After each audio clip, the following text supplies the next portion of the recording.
আজকে এখন আমি বন্ধুরা কলুই পূজা করছি, যেটা আমাদের অঞ্চলে প্রচলিত আছে। এটা হলো গোয়ালঘরে করতে হয়। তো আমি এখন পূজাটা করব। পূজাটা করার জন্য সমস্ত কিছু রেডি করেছি, তোমাদের সঙ্গে শেয়ার করি। আমি গত বছর পূজাটা করতে পারিনি, যার কারণে এবার আমাকে দুইটা কুলোতে পূজাটা করতে হচ্ছে। তো তোমাদেরকে দেখাই কিভাবে পূজাটা করতে হয়। দেখো এখানে দুইটা কুলো নিয়েছি, আর তার সঙ্গে দেখো এখানে আমি 17টা চালের গুঁড়া দিয়ে ঘর কেটেছি, এখানে দেখা যাচ্ছে দেখো। আর তার ভিতরে দেখো নির্দিষ্ট পরিমাণ একটা কিছুতে করে, যে এটাতে করে চিরা নিয়েছি। আর এখানে 17টা ঘরে চিরা দিয়েছি, তার সঙ্গে দেখো 17টা বড়ই আছে, এখানে 17টা দূর্বা আছে। আর গুড় দিতে হয়, কিন্তু গুড় তো সমস্ত জায়গায় দেওয়া যাবে না, কারণ আমি এখন সমস্ত চিড়েগুলো খেতে পারবো না, যার কারণে এক জায়গাতে নিয়েছি।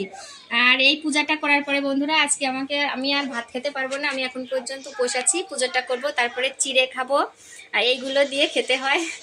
আর হচ্ছে রাতের আগে ভাতটা খেতে পারবো না। আর এই চিড়ে তো একবারে খাওয়া সম্ভব না, চিড়েগুলো রেখে দেবো, পরে কোনো দিন মানে বিকালে খাবো। আর এই চিড়ে খাওয়ার পরে আর ভাত খাওয়া যায় না রাতের আগে।